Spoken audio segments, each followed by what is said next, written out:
அவருடைய ஒரு உழைப்பு, இந்த இந்த படத்து அவருடைய ஒரு கற்பனை, அந்த கற்பனை எப்படி அந்த கற்பனைக்குள்ள உயிர் ஊட்டியிருக்காரு. அண்ட் அவருடைய ஒரு விஷன் வச்சு எப்படி இந்தியன் சினிமாவில் இருக்கக்கூடிய ஹூஸ் ஹூ டேலண்ட்டை அட்ராக்ட் பண்ணியிருக்காரு, நம்ப வச்சிருக்காரு. வாங்க நம்ம ஒன்று பண்ணுவோம்னு சொல்கிறதெல்லாம் கண்டிப்பாக ஒரு சாதாரண ஒரு விஷயம் கிடையாது. எப்போ வந்து மகாபாரதம் அப்படிங்கிற ஒரு ஒரு பயங்கரமான ஒரு லிட்ரேச்சருக்குள்ளே அது இறங்கி அதுலேருந்து ஒரு சீனை, ஒரு மூமெண்ட், அது குருக்ஷேத்ரா வார்லேருந்து ஒரு ஒரு ஒன்று ரெண்டு மூமெண்ட்ஸ் அதை ரீக்ரியேட் பண்ணதோ, அப்போ தான் எனக்குள்ள ஒரு பெரிய ஒரு உணர்வை, ஒரு பெரிய ஒரு ஸ்ட்ராங்கான உணர்ச்சியை ஏற்படுத்த முடிஞ்சு இந்த படத்தினால்.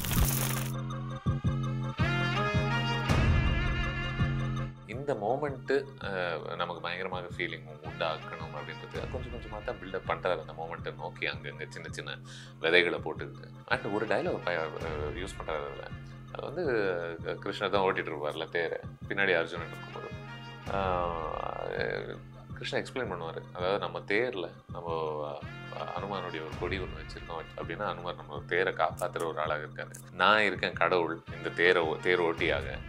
அப்படி இருந்தும் உன் தேரை ஒருத்தன் அட்டாக் பண்ணுறான், உன் தேரை கொஞ்சம் பின்னாடி தள்ள முடியுது, அவன் வச்சு நான் எப்பேற்பட்ட ஒரு ஆளாக இருப்பான் அப்படின்னு சொல்லக்கூடிய ஒரு வரி இல்லை, வேறு ஒரு பயங்கரமான ஒரு பஞ்ச் லைனாக இருந்துச்சு. ஒரு பயங்கரமான ஒரு ஹீரோ மூமெண்ட்டாக இருந்துச்சு. எந்த விதத்துலையுமே ஒரு ஒரு குறை இல்லாமல் நம்ம பேசுகிற இந்த டாப் இன்டர்நேஷ்னல் ஃபிலிம்ஸ் எல்லாம் பற்றி பேசுகிறோம்ல, இன்டர்நேஷ்னல் சீரீஸ் எல்லாம், அந்த மாதிரிலாம் நம்மளால் பண்ண முடியாதுன்னு நம்ம நினச்சிட்டு இருந்தோம்ல, இல்லை பண்ண முடியும் அப்படிங்கிற ஒரு கான்ஃபிடென்ஸ் கல்கியை பார்க்கும்போது கண்டிப்பாக எனக்குள் ஏற்பட்டிருக்கு. பயப்படாது, புது பிரபஞ்சம் வந்துகிட்டு இருக்கு.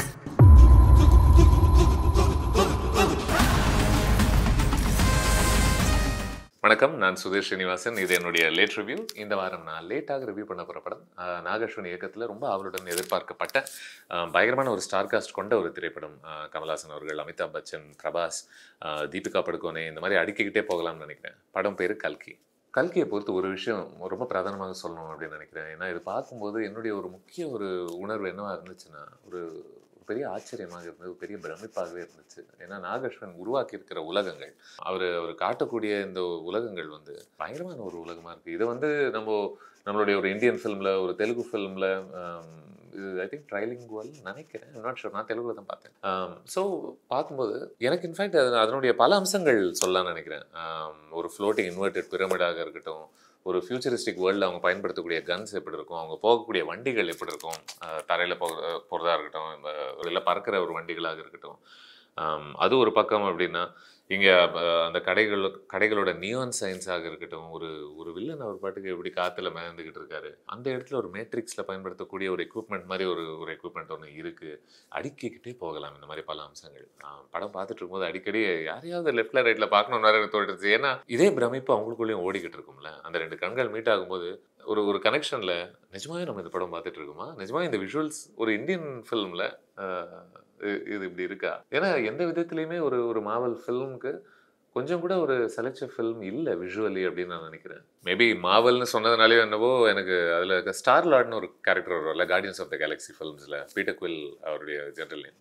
அந்த கேரக்டரை பற்றி அடிக்கடி யோசிச்சுட்டு இருந்தேன். ஏன்னா பிரபாஸ் ப்ளே பண்ணக்கூடிய பைரவா அப்படிங்கிற ஒரு கேரக்டர் நிறைய அந்த கேரக்டர் ஞாபகப்படுத்துச்சு எனக்கு. காரணம் ஒன்று, ரெண்டு பேருமே சும்மா அப்படியே ஜாலியாக பழகிற மக்கள், பயங்கரமாக ஃபைட் பண்ணக்கூடியவங்க, டெக்னாலஜியை கேட்ஜெட்ரி எல்லாம் பயங்கரமாக யூஸ் பண்ணக்கூடியவங்க. சண்டை போடும்போது அவங்கள சண்டையில் வீழ்த்துவது மிக மிக கடினம். ரெண்டு பேருக்குமே கடந்த காலம் பொறுத்த வரைக்கும் சில ட்ராமா இருக்கு. அதனால தான் இந்த வாழ்க்கையில் வாழணும் அப்படின்னா ரொம்ப செல்ஃபிஷான ஒரு மனுஷனாக வாழறது தான் பெஸ்ட்டு அப்படிங்கிற ஒரு நிர்ணயத்துக்கே வந்தவங்க இந்த ரெண்டு கேரக்டர்ஸுமே.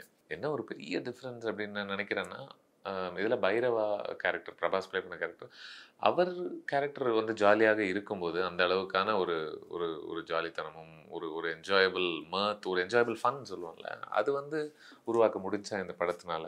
இல்லை அவர் எமோஷனல் ஆகும் பொழுது அது நம்மளை உருக்கக்கூடிய ஒரு எமோஷனாக இருக்கா அப்படின்ற கேள்விகள் இருந்துக்கிட்டே இருந்துச்சு. அண்ட் பிரபாஸ் எடுத்த உடனேவே ஒரு ஃபைட் சீனில் தான் இன்ட்ரடியூஸ் பண்ணப்படுறாரு எதிர்பார்த்த மாதிரி. பட் அந்த இன்ட்ரடக்ஷனில் அவர் ரிபல் ஸ்டார்னு அழைக்கப்படுவார்ல தெலுங்கு சினிமாவில். ஸோ அந்த ஒரு ரெஃபரன்ஸ் ஒன்று வருது. அண்ட் இது ஒரு பெரிய சீரியஸ் ஃபிலிம்ல. அப்படின்னும் போது இதில் நம்மளுடைய இதிகாசங்கள்லேருந்து எடுக்கக்கூடிய ஒரு மைத்தாலஜிக்கல் அண்டர்பின்னிங்ஸ்லாம் இருக்குது. அப்படின்னும் போது எதுக்கு இந்த ஒரு ரெஃபரன்சஸ்லாம் இந்த மாதிரி ஒரு படத்துக்குள்ளே தேவையான்னு தோணுச்சு எனக்கு. காரணம் ஏன்னா நம்மளை இந்த உலகத்துக்குள்ளே ரொம்ப ஆழமாக நம்மளை உட்கார வைக்கிறதுக்காக பெரிய வேலையை பண்ணியிருக்காங்க. பண்ணும் பொழுது சட்டுன்னு இந்த ஒரு ஃபியூச்சரிஸ்டிக் உலகம் அவங்க கிரியேட் பண்ண உலகத்திலிருந்து நம்மள வெளியே தள்ளும் வகையில, நம்மளுடைய நிஜ உலகத்திலேருந்து சார்ந்த ஒரு ஒரு நடிகருக்கு ஒரு ஒரு நட்சத்திரத்துக்கு ஏத்த ஒரு ஒரு வேலைகள், அது தேவையா இந்த கதைக்கு? அப்படின்ற ஒரு கேள்வி எனக்கு தோணுச்சு. ஒரு பக்கம் நான் இன்னும் இந்த கேரக்டர் வேற எப்படி பார்த்தேன் அப்படின்னா, பொன்னியின் செல்வன்ல வந்தியத்தேவன் ஓரளவுக்கு எப்படி? அந்த அதாவது இந்த சீரியஸ் உலகத்துல இவர் மட்டும் ஒரு மாரி ஜாலியா இருந்துகிட்டே ஒரு லைஃப் மாதிரி ஒண்ணு குடுக்க ட்ரை பண்ணுவார்ல. ஓரளவுக்கு இந்த கேரக்டர் நம்ம இந்த இந்த கேரக்டருடைய ஒரு பையனாகவே நம்ம முக்கியமா பார்க்கலாம் ஆரம்பத்துலேருந்து கடைசி வரைக்கும். பட் இருந்தும் அந்த அளவுக்கு நம்மள சந்தோஷப்படுத்தக்கூடிய ஒரு கேரக்டராக இருக்கா? கதையோட ஒன்றி வரக்கூடிய ஒரு கேரக்டராக இருக்கா? இல்ல இங்க ஒரு நட்சத்திரம் இருக்காங்க அப்படிங்கிறதுக்காக சரி அப்பப்போ இது கதைக்கு ரொம்ப தேவைப்படுற ஒரு அம்சமாக இல்ல அப்படின்னா கூட கொஞ்சம் அதுல நேரத்த கழிக்கக்கூடிய ஒரு ஒரு ஒரு தன்மை இருக்கா இந்த ஃபில்ம்க்கு? மேபி அந்த மாதிரி சந்தோஷங்கள் வேணா இல்லாம இருக்கலாம். பட் நாகேஸ்வரன் என்ன பண்றாரு, ரொம்ப புத்திசாலித்தனமாக ஒரு பெரிய ஸ்கேல் ஃபில்ம், பயங்கரமான ஒரு காஸ்ட் இருக்கிறதுனால, அந்த காஸ்ட்ட அவர் எப்படி பயன்படுத்துறாரு? சின்ன சின்ன இன்டர்வல்ஸ்ல உங்களுக்கு கொஞ்சம் கூட சலிச்சு போகாத அளவுக்கு கதை சார்ந்து நீங்க கொஞ்சம் எங்க போகுது? இன்னும் எவ்வளோ நேரம் ஆகும் இந்த கதை ஆரம்பிக்க? அப்படிங்கிற உணர்ச்சிகள்லாம் வந்தாலும் கூட, அப்பப்போ ஏதாவது ஃப்ரெஷ் ஃபேஸஸ் வந்துகிட்டே இருக்காங்க. நீங்க ரெகக்னைஸ் பண்ணக்கூடியவங்க. ஓ! இவர்தான் பிரபாஸ் கேரக்டருக்கு அப்பாவா ப்ளே பண்றாரா? இது தெரியவே தெரியலையே அப்படின்றதா இருக்கட்டும். ஓ! இவங்க எங்கேயும் பாலிவுட்ல பார்த்த முகம் மாரி இருக்கே அப்படின்னு ஒருத்தங்கள பார்த்து யோசிக்கிறதாக இருக்கட்டும். ஓ! இந்த இயக்குனர் ஒரு கேமியோல வராரா? அப்படின்ற ஒரு 2 இயக்குனர்கள் வருவதாக இருக்கட்டும். என்ன எனக்கு ஒரு ஒரு ஆசை என்னன்னா, இந்த இவ்வளோ ஒரு காஸ்டிங் இருக்கக்கூடிய இவ்வளோ கேமியோஸ் இந்த அப்பியரன்ஸஸ்லாம் வரக்கூடியவங்க இன்னும் கதையோட ஒன்றி பயணிச்சிருந்தால், இன்னமும் அந்த கதை சார்ந்த சந்தோஷங்களும் நமக்கு நிறைய கிடைச்சிருந்தால், இன்னும் ரசிக்கும்படியாக இருந்திருக்கும்னு நினைக்கிறேன். ஒரு 2 எக்ஸாம்பிள் சொல்லணும் அப்படின்னா, பைரவா வந்து அவருக்கு ஒரு ஃப்ளாஷ்பேக் மாரி ஒரு உருக்கக்கூடிய ஒரு ஃப்ளாஷ்பேக் மாரி ஒண்ணு சொல்றாருன்னு வச்சுக்கோங்களேன். அது ரொம்ப சீரியஸாக தான் பிரசன்ட் பண்ணுது இந்த படம். பண்ணி முடிச்ச பிறகு அந்த ஃப்ளாஷ்பேக் கேட்டு பக்கத்துல ஒரு கேரக்டர் அழறாரு. எனக்கு இன்னும் சிரிப்பு வந்துருச்சு. இது ஒன்னும் அவ்வளோலாம் அழற அளவுக்கு ஒன்னும் எமோஷனலா உருக்கக்கூடிய ஒரு ஃப்ளாஷ்பேக் தான் எனக்கு தெரியலையே அப்படின்றது. அதுக்கப்புறமா பைரவா மற்றும் ராக்ஸி அப்படின்னு திஷா பட்டானி அவங்க ஒரு கேரக்டர் ப்ளே பண்ணியிருக்காங்க. அவங்க அவங்களுக்குள்ள நடக்கக்கூடிய ஒரு இந்த ஒரு ஒரு காதல் மாதிரியான ஒரு வைப் ஒன்று கிரியேட் பண்ண ட்ரை பண்ணுது இந்த படம். அது அது அந்த ஃப்ளட்டேஷியஸ் சார்ட் ஆஃப் இன்டராக்ஷன் அவங்க 2 பேருக்குள்ள இருக்கிறது. அது பெருசா ஒர்க் அவுட் ஆகுதா அப்படின்னா, அது ஒரு டிஸ்ட்ராக்ஷன் போல தான் தெரியுது. சரி கொஞ்சம் முடிச்சுட்டு வரோம்மா நம்ம கதைக்கு அப்படின்ற ஒரு இதுதான் ஏற்பட்டுச்சு. So it's not a good சைன்ல. நீங்க ஒரு 3 மணி நேரத்துக்கு மேல இருக்கக்கூடிய ஒரு திரைப்படம் பார்க்கும்போது, அடிக்கடி சரி என்ன ஒரு மாதிரி இன்னும் எவ்வளோ நேரம் காத்துக்கிட்டு இருக்கணும் இந்த கதை கிக்கின்னு ஆவதற்கு, இதனுடைய சீரியஸ்னஸை நான் பார்ப்பதற்கு அப்படின்னு கொஞ்சம் இம்பேஷண்ட்டாக நீங்கள் ஆகிக்கிட்டே இருந்தீங்கன்னா சின்ன சின்ன காட்சிகள் போகும்போது, I don't think it's a good sign நினைக்கிறேன். ஸோ கண்டிப்பாக ரைட்டிங் இன்னமும் இந்த படத்தினுடைய கதாபாத்திரங்களை மேலே நம்ம ஒரு எமோஷன் உருவாக்க வச்சிருக்கணும் அப்படின்னு நினைக்கிறேன். ஐ திங்க் ஒரு பிரச்சனை கல்கியில் என்ன அப்படின்னா, சில மூமெண்ட்ஸ் இல்லை அந்த மூமெண்ட்ஸுடைய பயன் இருந்தாலும் கூட இது இவ்வளவு நேரம் அந்த மூமெண்ட் மேலே உட்காந்து அதை நம்ம விவரிக்க வேண்டிய அவசியம் இருக்கா அப்படின்ற கேள்வி அப்பப்போ எழுந்துக்கிட்டே இருந்துச்சு. ஒரு ஃபைட் சீன் நம்ம எடுத்துக்கலாமே. அமிதாப் பச்சன் அவர்கள் அஸ்வத்தாமா அப்படிங்கிற கேரக்டர் ப்ளே பண்ணுறாரு. அந்த அஸ்வத்தாமாவுக்கும் பைரவாவுக்கும் நடக்கக்கூடிய முதல் ஒரு சண்டே வந்து ஒரு பெரிய சண்டை, ஒரு பெரிய மூமெண்ட். அது கொஞ்சம் நேரமாக நம்ம இந்த 2 கதாபாத்திரங்களும் ஃபாலோ பண்ணிக்கிட்டே வரோம். அந்த ஒரு ஃபைட் ஒரு பிக் மூமெண்ட். 2 பேருமே ஓரளவுக்கு நல்லவங்க தான் உண்மையை சொல்லப்போனால். ஸோ எனிவே அவங்க சண்டை போட ஆரம்பித்த உடனே நம்ம அதில் பேட்டர்ன் நம்ம பார்க்க ஆரம்பிக்கிறோம். ஒருத்தர் வரைக்கும் தோல்வியே அடையாதவர், இன்னொருத்தர் சாவடிக்கவே முடியாத ஒருவர் அப்படின்ற ஒரு டைனமிக் புரிஞ்ச உடனே இவர் அவரை கட்டுப்படுத்துறாரு, அவர் அதுலேருந்து விடுவிச்சுக்கிறாரு. இவர் அவரை கட்டுப்படுத்துறாரு, அதுலேருந்து மறுபடியும் அவர் எஸ்கேப் ஆகி வெளியே வராரு. இந்த ஒரு டைனமிக்கே திரும்ப திரும்ப நம்ம பார்க்கும்போது சரி ஓகே ஓவரால் இந்த ஃபைட் எதை நோக்கி பயணிக்குது, இந்த ஃபைட்டினுடைய பயன் என்ன அப்படின்ற கேள்வி எழுப்புற அளவுக்கு என்னதான் ஆரம்பத்தில் கொஞ்சம் ஒரு விஷுவல் ஸ்பெக்டக்கிளாக ஒரு விஷுவலாக நல்லா இருந்தால் கூட எனக்குமே உங்களுக்கு அந்த எமோஷனும் அந்த ஒரு ஸ்பெசிஃபிக் சீனுடைய ஒரு ஆழமான ஒரு பயனை நீங்கள் உணராத போது அந்த எவ்வளோ விஷுவலி பியூட்டிஃபுல்லாக இருந்தால் கூட நமக்கு சலிச்சு போயிடும்னு நினைக்கிறேன். பட் நிறைய இன்ட்ரெஸ்டிங் ஐடியாஸ் இருக்குது கல்கியில்.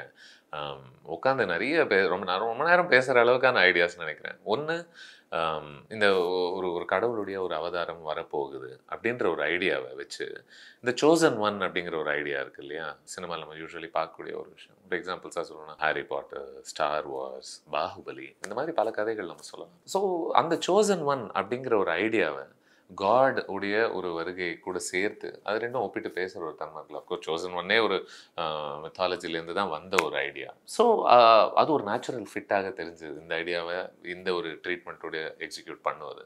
என்ன இப்போ ஒரு காட் அப்படின்னு நம்ம எடுத்துக்கிட்டோம்னா தடுக்க முடியாது, அவர் வருகையை யாராலையுமே தடுக்க முடியாது, அவரை தவிர்க்கவும் முடியாது அப்படின்ற ஒரு விஷயம் இருக்குல்ல. அப்படி நீங்கள் இருக்கும்போது இங்கே எப்பேற்பட்ட அபாயங்களை உங்களால் உண்மையாகவே உருவாக்க முடியும் கல்கியில் இருக்கக்கூடிய நல்ல கேரக்டர்ஸ்க்குன்ற கேள்வி வந்துட்டே இருந்துச்சு. லைக் தீபிகா படுகோன், அவங்க வந்து ஒரு அம்மா, ஒரு ஒரு ப்ரெக்னென்ட் உமனாக ப்ளே பண்ணுறாங்க. அப்படின்னும் போது ஸோ அவங்க கிட்ட இருந்து தான் அவங்க இந்த குழந்தை பிறக்க போகுது, இந்த கடவுள் அவதாரம் வரப்போறாரு அப்படின்றது நம்ம ஆரம்பத்திலேயே ஓரளவு கணிக்க முடியுது. அது நடந்த பிறகு அவங்களுக்கு எந்த பெரிய பிரச்சனையும் வரும் அப்படின்றது நம்மளால நம்ப முடியாது. ஸோ இந்த நல்ல கூட்டணி பக்கம் வேற ஒருத்தர் யாருன்னா அஸ்வத்தாமா, அமிதாப் பச்சன் கேரக்டர் இருக்காரு. ஸோ அவரை வந்து யாராலையுமே அழிக்கவே முடியாது, அவர் கொல்ல முடியாது அப்படின்றது நமக்கு ஏற்கனவே தெரியும். ஸோ அவரையும் நம்ம பார்த்துட்டோம். ஸோ அவருக்கும் நீங்கள் எந்த தீங்கும் விளைவிக்க முடியாது. ஸோ இதில் பவர்ஃபுல் வில்லன் யார் வந்து இங்கே பயங்கர ஒரு கெடுதல் பண்ண போகிறாங்க, யாரை பார்த்தா பயமாக இருக்கு, ஐயோ இவன் ஏதாவது பண்ணுவானோ அப்படின்ற ஒரு நம்பிக்கை யார் மேலே வருது அப்படின்னா, சார் சொல்லணும்னா ரியலி யார் மேலேயுமே இல்லை. கமாண்டர் மானஸ் அப்படிங்கிற ஒரு கேரக்டர் ஒருத்தர் இருக்காரு. அவர் தான் ஓரளவுக்கு ஒரு ஸ்டாண்ட் அண்ட் வில்லனாக நம்ம பார்க்கலாம்னு நினைக்கிறேன். பெரிய ஆர்மி இருக்குது அவருக்கு, ஸ்டார் வார்ஸில் வர மாதிரி நிறைய சோல்ஜர்ஸ் இருக்காங்க, ஃபியூச்சரிஸ்டிக் வெப்பன்ஸ் வச்சிருக்காரு. பட் அப்படி இருந்தும் உண்மையாகவே அவரால் ஒரு பெரிய சீரியஸ் த்ரெட் கிரியேட் பண்ண முடியுதா இந்த உலகத்துக்குள்ள? ஸோ அவரை தாண்டி பார்க்கணும் அப்படின்னா சுப்ரீம் யாஸ்கின் அப்படிங்கிற ஒரு கேரக்டர் இருக்காரு. அது கமல்ஹாசன் அவர்கள் ப்ளே பண்ணுற ஒரு கேரக்டர். ப்ரீஃப் கிளிம்சஸ் தான் நமக்கு கிடைக்குது, சப்ஸ்டான்ஷியல் போர்ஷன் கிடையாது அவருடைய பெர்ஃபார்மன்ஸ் இந்த படத்தில். பட் அந்த ஒரு கிளிம்சஸ் எனக்கு ரொம்ப பிடிச்சது. கமல் அவர்களுடைய ஓவரால் லுக், ஒரு 2 லுக்ஸ் இருக்குது. அந்த ஒரு ஃபர்ஸ்ட் லுக்கில் அவர் இருக்கக்கூடிய எப்படி நாகேஸ்வரன் வந்து ப்ரெசென்ட் பண்ணியிருக்காருன்றது ரொம்ப மெனசிங்காக, ரொம்ப ஆழமாக இருக்கிற ஒரு உணர்வை ஏற்படுத்துச்சு. பட் இந்த படம் இந்த கேரக்டர் சார்ந்தது பெருசாக இல்லை. இந்த கேரக்டர் பற்றி நமக்கு தெரியறதுக்கான ஒரு வாய்ப்பு இந்த படத்தில் நமக்கு இல்லை. அப்படின்னும் போது அந்த ஒரு கெட்ட ஃபிகர் யார் இந்த ஃபில்மில், யாரை எதிர்த்து இவங்க போராடுறாங்கன்ற கேள்வி வந்துகிட்டே இருந்துச்சு. ஆனால் இந்த நல்ல அணியில் அவங்க சந்திக்கக்கூடிய சில இழப்புகள் இருக்குல்ல, அந்த இழப்புகள் கூட ரொம்ப ரொம்ப நம்மளை பாதிக்கக்கூடிய ஒரு இழப்புகளாக இல்லை. ஒரு பக்கம் சோபனா அப்படிங்க அவங்க ப்ளே பண்ணக்கூடிய ஒரு கேரக்டர், ஒரு ப்ரீஃப் நல்ல மூமெண்ட், ஒரு ஸ்டண்ட் மூமெண்ட் மாதிரி ஒன்று வருது, ஓகே டாடா பை பை அப்படிங்கிற ஒரு சென்ஸ். அதுக்கப்புறமா ஆனா பென் ஒரு கேரக்டர் ப்ளே பண்ணியிருக்காங்க. அவங்க ப்ளே பண்ணுற கைரா அப்படிங்கிற ஒரு கேரக்டர், அந்த கேரக்டரும் கூட அதான் ப்ரீஃப்லி ஓகே கொஞ்சம் இவங்க ஒரு ஸ்பங்க் அமைக்கிறாங்களே, கொஞ்சம் ஒரு எனர்ஜி கொண்டு வர முடியுது அப்படின்னு நீங்கள் யோசிக்கிறதுக்குள்ள அவங்களும் முடிச்சு விட்டுறாங்க. அப்படின்னும் போது அவங்களுடைய பாய் ஃப்ரெண்ட் என்னதான் அவங்க இழப்புக்கு பிறகு பெருசாக ஒரு வருத்தத்தை தெரிவித்து ஒரு மாதிரி அழகிற மாதிரி இருந்தாலும் அந்த வருத்தத்தை நம்மளால் உணர முடியலன்றது தான் பிரச்சனை. அண்ட் கல்கியில் இதுதான் ஃபண்டமெண்டல் பிரச்சனை அப்படின்னு நினைக்கிறேன். தன்னுடைய கதாபாத்திரங்கள் மேலே நமக்கு ஒரு பெரிய ஈடுபாடை உருவாக்க கஷ்டப்படுது கல்கி. அவங்களுடைய கஷ்டங்கள் நமக்கு பெருசாக உருக்க மாட்டேங்குது, அவங்களுடைய சந்தோஷங்கள் நமக்கு பெரிய சந்தோஷங்கள் கொடுக்க மாட்டேங்குது அப்படின்னு நினைக்கிறேன் நான். அதாவது பல பெண்கள் வந்து இப்படி எக்ஸ்ப்ளாய்ட் பண்ணப்படுறாங்க. அவங்கள வந்து நேராக ஒருத்தர் வந்து நெருப்புக்குள்ளே தள்ளி விட்டுட்டே இருக்கார் ஒரு மிஷினில் போட்டு அப்படின்றது ரொம்ப ஒரு டிஸ்டர்பிங்கான ஒரு ஐடியா இல்லை. பட் அப்படி இருந்து கூட அது எனக்கு ஒரு குவர்க்கி விஷுவல் போல தான் தோணுச்சு. நல்லா ஷூட் பண்ணியிருக்காங்கப்பா அப்படின்னு தான் தோணுச்சு ஒழிய, சூப்பராக ப்ரெசென்ட் பண்ணியிருக்கான்னு தோணுது ஒழிய, ஐயோ இவங்க இருக்கிறாங்களே அப்படின்ற ஒரு வருத்தத்தை இந்த படத்தால் நமக்குள்ளே வர வைக்க முடியல. இந்த படம் ஆரம்பத்தில் டைட்டில்ஸ் வர்ற அந்த நேரத்தில் கலியுகம் எப்படி ஆயிடுச்சு அப்படின்ற கான்செப்ட் அதான் அந்த கல்கி அவதாரம். உலகமே நாசமாக போயிருச்சு, இதுக்கு மேலே யாராலுமே காப்பாற்ற முடியாதுன்னும் போது கடவுளே ஒரு அவதாரம் எடுத்து வந்தால் தான் உண்டு அப்படின்னு சொல்கிறது இருக்குல்ல. ஸோ அதுக்கான சில ஸ்னாப்ஷாட்ஸ் யூஸ் பண்ணுறாங்க. அதில் நாஜிஸு, ஜெனோசைடு, வார் நிறைய பார்க்குறோம், கரப்ஷனு, இது அதுன்னு சொல்லிட்டு பாவர்ட்டி, ஹங்கர் எல்லாம் பார்க்குறோம். அதை பார்க்கும்போது எனக்குள்ளே ஏற்பட்ட ஒரு நிஜமாகவே நம்ம உலகம் ரொம்ப மோசமாக போயிருச்சோ அப்படின்னு ஏற்படக்கூடிய ஒரு ஃபீலிங் இல்லை. இந்த படத்தில் காட்டக்கூடிய ஒரு ஃபியூச்சரிஸ்டிக் வேர்ல்டு அப்படின்னு சொல்லக்கூடிய இந்த உலகத்தை பார்க்கும்போது எனக்கு அந்த ஒரு பெரிய ஒரு வேதனையோ, என்னை ரொம்ப உருக்கக்கூடிய காட்சிகளோ, ஐடியாஸோ, ஐயோ ரொம்ப கேவலமாக இருக்குது, யாரா வந்து காப்பாற்றுவாங்கன்ற ஒரு டெஸ்பேர் ஃபீல் ஆகணும்ல. அதுதானே ஒரு ஒரு ஒரு ஃபவுண்டேஷனே. இந்த மாதிரி ஒரு கடவுள் வருகை தேவை அப்படின்ற உணர்வு நமக்குள்ளே வரணும்னா, அப்பா எவ்வளோ கேவலம், எவ்வளோ பெரிய வலியை சந்தைக்கு இந்த உலகம் அப்படின்னு தோணணும்ல. அது தோணலை எனக்கு உண்மையை சொல்ல போனால் கல்கியில். ஏன்னா இந்த உலகம் வந்து ஆல்மோஸ்ட் அதுவே ஒரு எக்ஸ்டென்ஷன் ஆக போகிற ஒரு உலகம் அப்படின்ற ஒரு சென்ஸ் தான் இந்த இதில் வந்தாலும் கூட அஃப்கோர்ஸ் நீங்கள் யோசிக்கலாம், ஆமாம் இங்கே வந்து ஒரு பெரிய ஏழ்மை இருக்குது, இங்கே வந்து அடிப்படை வசதிகள் இல்லை, எந்த விதமான ஒரு பிளான்ட் லைஃப்பும் இல்லை, இப்படியெல்லாம் நம்ம யோசிக்கலாம். ஒரு முட்டைக்காக இவ்வளோ செலவு பண்ண வேண்டியிருக்குன்ற ஒரு டீட்டெயில்ஸ்லாம் இருந்தாலும் கூட இது நம்ம யோசிச்சு ஆமாம் இல்லை அப்படின்னு நம்ம மைண்டுக்குள்ளே ஃபில்அப் பண்ணி நம்ம உருவாக்கிக்கக்கூடிய ஒரு ஃபீலிங்கை ஒழிய இந்த படம் நமக்குள்ள அந்த ஃபீலிங்கை, அந்த ஒரு உணர்ச்சிகளை ஏற்படுத்துதா? ஸோ ஃபீலிங் அப்படின்னும் போது 2 விஷயங்கள் ரொம்ப ஸ்ட்ராங்காக நான் ஃபீல் பண்ணது 2 ஆஸ்பெக்ட்ஸில் ஃபார் ஷுர். ஒன்று, நாகேஸ்வரன் அவருடைய ஒரு உழைப்பு, இந்த படத்து அவருடைய ஒரு கற்பனை, அந்த கற்பனை எப்படி அந்த கற்பனைக்குள்ளே உயிர் ஊட்டியிருக்காரு, அண்ட் அவருடைய ஒரு விஷன் வச்சு எப்படி இந்தியன் சினிமாவில் இருக்கக்கூடிய ஹூ டேலண்ட்டை அட்ராக்ட் பண்ணியிருக்காரு, நம்ப வச்சிருக்காரு, வாங்க நம்ம ஒன்று பண்ணுவோம்னு சொல்கிறதெல்லாம் கண்டிப்பாக ஒரு சாதாரண ஒரு விஷயம் கிடையாது. அண்ட் சந்தோஷ் நாராயணன் அவருடைய ஒரு இசை வந்து என்ன ரொம்ப பெருமைப்படுத்தக்கூடிய வகையில் தான் இருந்த மாதிரி நான் பார்த்தேன். இந்த படத்தினுடைய ஆம்பிஷன் எந்த அளவுக்கு இருக்கோ அவருடைய ஸ்கோரில் அந்த அளவுக்கான ஒரு ஒரு ஆம்பிஷன் இருப்பது என்னால் பார்க்க முடிஞ்சது. ஸோ இது ரெண்டும் வச்சோம் அப்படின்னா வேற எந்தக்கு ஃபீல் பண்ணீங்க அப்படின்னு கேட்டிங்கன்னா, இந்த கதைக்காக அவ்வளோ ஃபீல் பண்ணலை, அதுதான் உண்மை. சொல்லப்படுற விதம் வந்து 1-2 மோமெண்ட்ஸ் நினைக்கிறேன். முக்கியமாக எப்போ வந்து மகாபாரதம் அப்படிங்கிற ஒரு ஒரு பயங்கரமான ஒரு லிட்ரேச்சருக்குள்ளே அது இறங்கி அதிலிருந்து ஒரு சீனை ஒரு மோமெண்ட் அது குருக்ஷேத்ரா வார்லேருந்து ஒரு ஒரு 1-2 மோமெண்ட்ஸ் அது ரீக்ரியேட் பண்ணுதோ அப்போ தான் எனக்குள்ள ஒரு பெரிய ஒரு உணர்வை ஒரு பெரிய ஒரு ஸ்ட்ராங்கான உணர்ச்சியை ஏற்படுத்த முடிஞ்சு இந்த படத்தினால. அண்ட் டைரக்டர் நாகேஸ்வரன் ரொம்ப புத்திசாலித்தனமாக இந்த மோமெண்ட்டு நமக்கு பயங்கரமாக ஃபீலிங் உண்டாக்கணும் அப்படின்றது கொஞ்சம் கொஞ்சமாக தான் பில்டப் பண்ணுறாரு. அந்த மோமெண்ட்டை நோக்கி அங்கங்கே சின்ன சின்ன விதைகளை போட்டுக்கிட்டு அண்ட் ஒரு டைலாக் யூஸ் பண்ணுறாரு. அதில் அது வந்து கிருஷ்ணர் தான் ஓட்டிகிட்டு இருப்பார்ல தேரை, பின்னாடி அர்ஜுனன் இருக்கும்போது கிருஷ்ணன் எக்ஸ்பிளைன் பண்ணுவார். அதாவது நம்ம தேரில் நம்ம அனுமானுடைய ஒரு கொடி ஒன்று வச்சுருக்கோம் அப்படின்னா அனுமார் நம்ம தேரை காப்பாற்றுற ஒரு ஆளாக இருக்காரு. நான் இருக்கேன் கடவுள் இந்த தேர் ஓட்டியாக. அப்படி இருந்தும் உன் தேரை ஒருத்தன் அட்டாக் பண்ணுறான், உன் தேரை கொஞ்சம் பின்னாடி தள்ள முடியுது, அவன் அம்ப வச்சுன்னா அவன் எப்பேற்பட்ட ஒரு ஆளாக இருப்பான் அப்படின்னு சொல்லக்கூடிய ஒரு வரி இல்லை, வேறு லெவல் பயங்கரமான ஒரு பஞ்ச் லைனாக இருந்துச்சு, ஒரு பயங்கரமான ஒரு ஹீரோ மூமெண்ட்டாக இருந்துச்சு. அதாவது நீங்கள் எப்பேற்பட்ட ரிபல் ஸ்டார் அப்படின்ற ஒரு ஒரு ரெஃபரன்ஸை வச்சு ஒரு ஹீரோ மூமெண்ட் உருவாக்க ட்ரை பண்ணாலும் இந்த மாதிரி ஆத்தென்டிக்காக கதைக்குள் உருவாக்கக்கூடிய ஒரு ஒரு ஹீரோ மூமெண்ட்ஸை விட இந்த மூமெண்ட்ஸ் பெருசாக சொல்லுங்கள். ஆனால் இந்த மாதிரி பல கதைகள் கொண்டது ஒரு மகாபாரதம் நம்ம எடுத்துக்கிட்டோம்னா அந்த மாதிரி பல ஹீரோ மூமெண்ட்ஸ் கொண்டது. அண்ட் இந்த மாதிரி பல பல விஷயங்கள் வந்து பல கதைகள் வந்து நம்ம படத்தில் சொல்ல முடியும் அப்படின்னு இப்போ தோணுது கல்கி பார்த்த பிறகு. அண்ட் அது அஃப்கோர்ஸ் இந்த படம் பார்க்கும்போது எனக்கு பல ஹாலிவுட் படங்களும் ஞாபகம் வந்துக்கிட்டே இருந்துச்சு.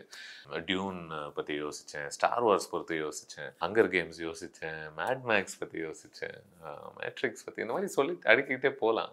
அண்ட் இதெல்லாமே நான் ஒரு காம்ப்ளிமெண்ட்டாக தான் சொல்கிறேன் கல்கிக்கு. அண்ட் ஒரு இடத்துல வந்து தீபிகா படுகோனோட கேரக்டர் வந்து அப்படியே ஒரு அவங்க கர்ப்பமாக இருக்குது அப்படி நடக்கிறாங்க, நெருப்புலாம் வருது, அவங்க துணியெல்லாம் பார்த்துக்கிட்டு எரியுது அப்படின்னும் போது ஆல்மோஸ்ட் டெனரிஸ் டார்கேரியன் அப்படின்ற ஒரு ஒரு உணர்வும் வந்துச்சு. கேம் ஆஃப் த்ரோன்ஸையும் ஞாபகப்படுத்துச்சு. எதுக்கு சொல்ல வரேன் அப்படின்னா probably for the first ever time அப்படின்னு நினைக்கிறேன் எந்த விதத்துலேயுமே ஒரு ஒரு குறை இல்லாமல் நம்ம பேசுகிற இந்த டாப் இன்டர்நேஷ்னல் ஃபிலிம்ஸ் எல்லாம் பற்றி பேசுகிறோம்ல, இன்டர்நேஷ்னல் சீரீஸ் எல்லாம் அந்த மாதிரிலாம் நம்மளால் பண்ண முடியாதுன்னு நினச்சிட்டு இருந்தோம்ல, இல்லை பண்ண முடியும் அப்படிங்கிற ஒரு கான்ஃபிடென்ஸ் கல்கியை பார்க்கும்போது கண்டிப்பாக எனக்குள் ஏற்பட்டிருக்கு. And that is its own sort of achievement கண்டிப்பாக. ஸோ இது என்னுடைய லேட் ரிவ்யூ ஆஃப் கல்கி. இந்த படம் நீங்கள் பார்த்தீங்க அப்படின்னா உங்களை ஈர்த்த விஷயங்கள் என்ன, உங்களுக்கு செட் ஆகாத விஷயங்கள் என்ன, யூஷுவல் காமெண்ட்ஸில் எழுதுங்க, படிக்கிறேன். நான் சுதீர் ஸ்ரீனிவாசன், இது என்னுடைய லேட் ரிவ்யூ. என்னோட லேட் ரிவ்யூவுக்கு உங்களை சந்திக்கும் வரை நன்றி, வணக்கம்.